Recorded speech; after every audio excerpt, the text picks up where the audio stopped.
Assalamualaikum warahmatullahi wabarakatuh. Halo, apa kabar anak-anak? Kalian tentunya dalam keadaan sehat walafiat. Sebelum kita mulai perjumpaan kita pada hari ini, anak-anak, kita bersama-sama bersemangat pagi dengan mengucapkan semangat pagi, pagi, pagi, pagi. Oke anak-anak, terima kasih. Dan pada perjumpaan kita kali ini, Pak Guru akan menyampaikan tema 7 subtema 3 tentang perkembangan teknologi komunikasi. Apa itu anak-anak? Perkembangan teknologi komunikasi akan kita ulas nanti pada pembelajaran kita kali ini. Nanti Pak Guru akan menyampaikan beberapa materi, yaitu bahwa teknologi komunikasi ada teknologi komunikasi secara langsung dan tidak langsung.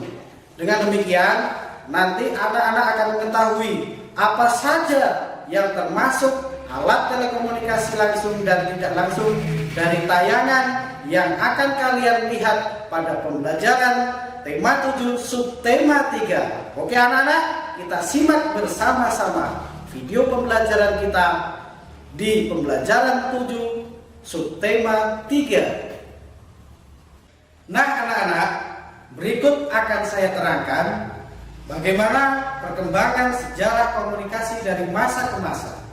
Yang pertama anak-anak, pada zaman dahulu itu ada salah satu alat komunikasi yaitu trompet. Anak-anak tahu trompet itu digunakan kalau ketika akan perang misalnya. Dibunyikan dengan itu bunyi trompet anak-anak. Jadi trompet itu digunakan pada saat perang. Ketika kita melihat seperti di tontonan televisi itu kan ada ya perang.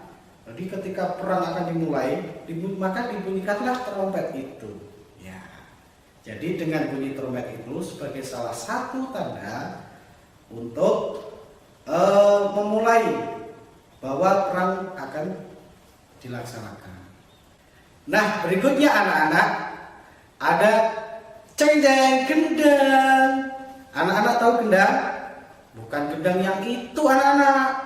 Anak-anak yang maksud anak-anak itu berarti gendang kopo, bukan yang itu. Itu mah nyupal apa? Gendang yang dimaksud ini menggunakan alat pemukul dua ya. Jadi ketika akan digunakan, itu dipukul anak-anak bunyinya dung dung dung dung dung dung dung dung dung. Kalau anak-anak pernah lihat misalnya di film atau di mana, itu sebagai penyemangat anak-anak. Jadi mereka yang berperang pada saat itu, ketika bunyi gendangnya itu semakin dipukul semakin keras, maka peperangan yang sedang terjadi itu, prajurit yang sedang berperang itu kan semakin bersemangat anak-anak. Bukan gendang yang seperti anak-anak maksud itu, gendang dangdut, dangdut, dangdut, bukan itu. Alat komunikasi pada zaman dahulu yang berikut ini adalah isyarat asap. Dengan menggunakan asap anak-anak, orang bisa memberitahu misalnya telah terjadi bahaya di situ. Jadi dari jarak yang sangat jauh, orang-orang yang melihat asap tersebut akan tahu ada apa sebetulnya di situ. Nah, maka orang-orang akan mendekat dan mencari tahu dari mana asal asap itu berada. Dan dengan asap tersebut, maka termasuk juga sebagai alat komunikasi anak-anak. Zaman dahulu anak-anak juga sudah ada tulisan, tetapi wujud tulisan tersebut tidak seperti tulisan pada sekarang ini anak-anak.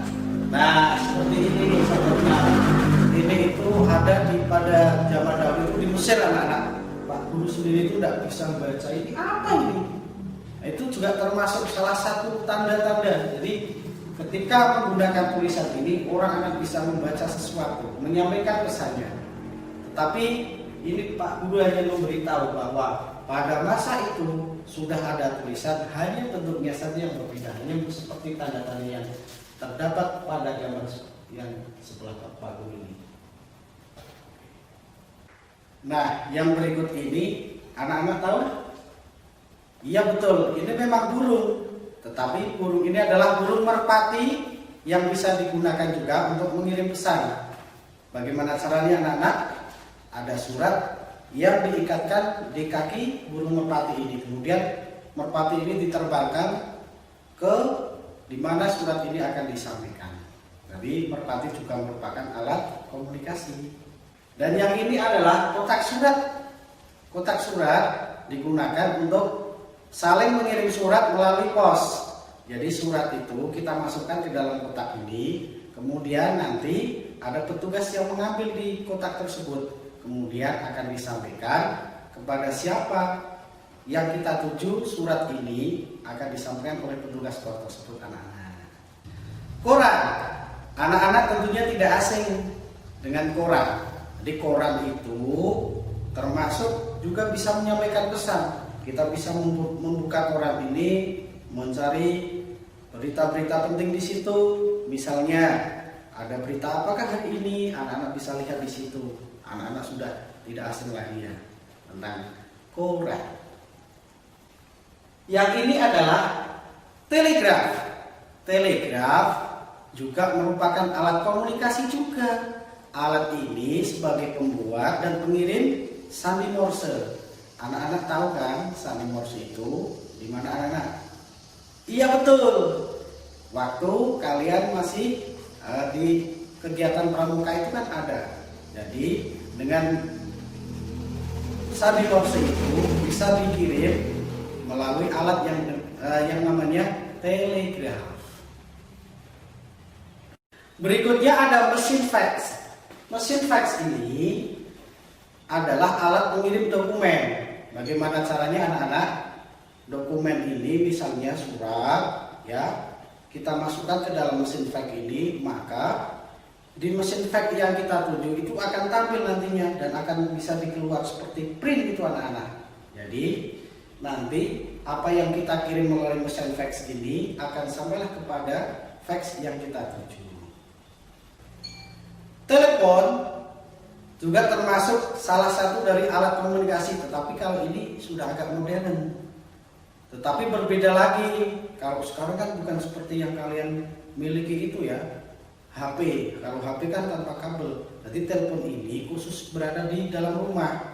Karena telepon ini masih menggunakan butuh kabel untuk menyambungkan ke mesin telepon ini. Jadi kalau seperti HP, telepon ini tidak bisa digunakan, anak-anak. Karena apa? Telepon itu berfungsi sebagai alat komunikasi kita yang ketika kita berada di dalam rumah saja, anak-anak. Radio, anak-anak tidak asing lagi dengan radio. Pada zaman dulu, anak-anak seperti saya ini, radio itu ramai sekali. Meskipun hanya mengeluarkan suara, akan tetapi asik sekali. Radio itu juga bisa digunakan untuk mengumpulkan orang-orang, di mana orang-orang tersebut akan berkerumun, kemudian mendengarkan serial sandiwara yang ada di radio tersebut. Selain sandiwara, juga bisa ada di situ berita-berita yang disampaikan. Apalagi pada zaman dulu, kalau Bung Karno, Presiden RI pertama kita itu mau menyampaikan pesan kepada warga negara Indonesia itu melalui radio, anak-anak. Jadi radio itu juga sebagai salah satu alat komunikasi. Nah, anak-anak, kalau yang ini anak-anak pasti tahu sekali. Apa namanya, anak-anak? Betul sekali. Televisi. Televisi itu sekarang sudah bermacam-macam, anak-anak. Bukan seperti yang ada di gambar ini ya. Televisi sekarang sudah sangat modern. Ada yang bentuknya kotak, yang LCD, yang LED.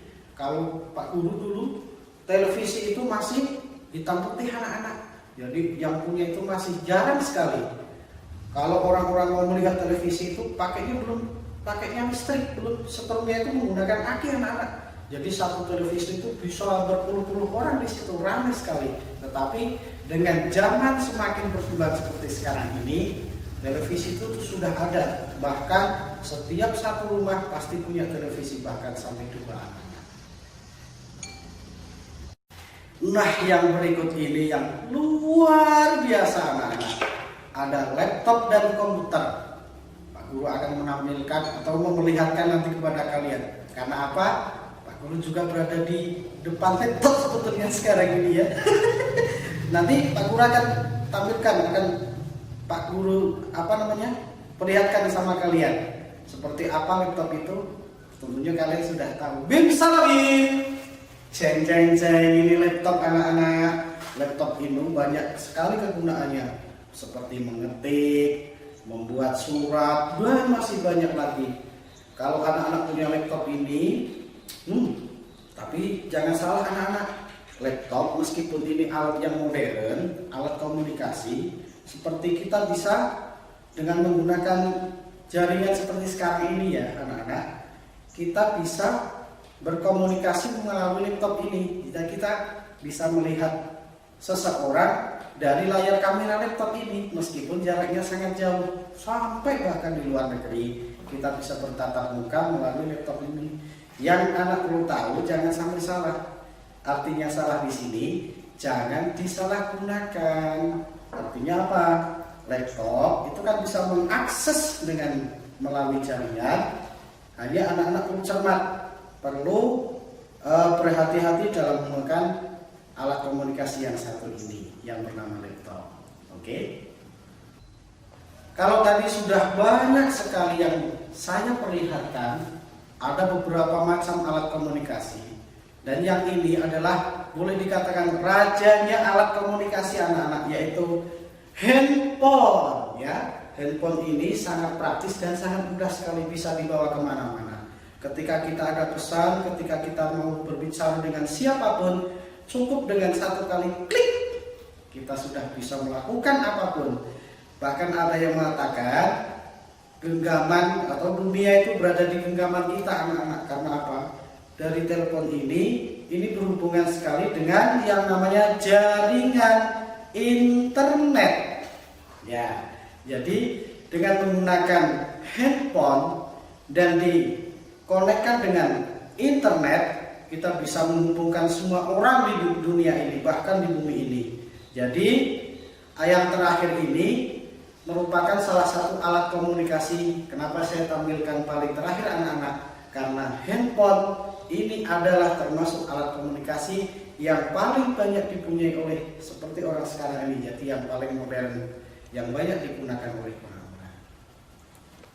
Anak-anak yang saya cintai dan saya banggakan, kesimpulan dari sejarah perkembangan teknologi dari masa ke masa, dengan kemajuan teknologi, manusia bisa berkomunikasi dengan berbagai sosial media, apapun itu medianya. Tapi ingat anak-anak, kita menggunakan alat telekomunikasi dengan bijak dan tidak boleh menggunakan alat komunikasi yang tidak atau yang melanggar aturan hukum. Anak-anak mestinya tahu, seperti yang kalian punya, salah satunya tadi Pak Guru sudah menerangkan, ada handphone, ya, ada apalagi? Iya betul sekali, ada laptop, termasuk ada radio, ada televisi.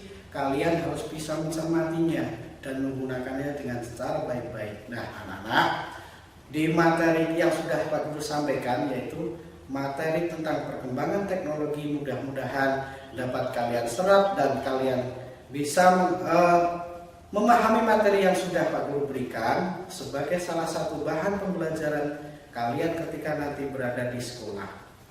Dan Pak Guru juga berpesan, dalam masa pandemi COVID-19 ini, anak-anak tetap selalu menjaga kesehatan dengan selalu mencuci tangan dan menjaga kebersihan, selalu memakai masker, dan satu lagi jangan lupa, ingat bahwa kalian sebentar lagi akan masuk sekolah pada tanggal 13 Juli. Mudah-mudahan kita berjumpa lagi di sekolah.